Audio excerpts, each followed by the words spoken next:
Pak Dewan. Insyaallah ayo kameng harga pi itun berina. Manok hana. Sahabat Hutardi Georgia yang mutuah.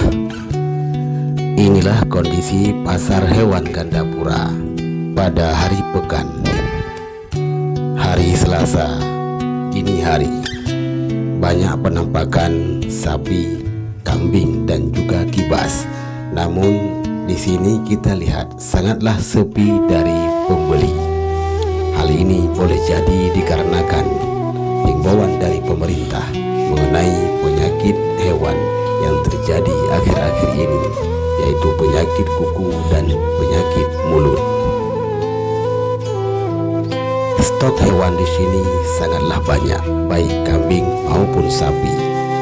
Namun pembeli enggan untuk membeli di tempat pasar yang telah dibuka oleh masyarakat.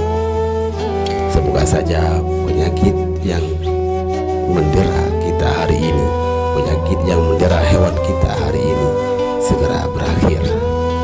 Mari kita berdoa sama-sama untuk keselamatan dan kesehatan hewan peliharaan kita, karena kambing maupun sapi adalah binatang yang paling dekat dengan manusia.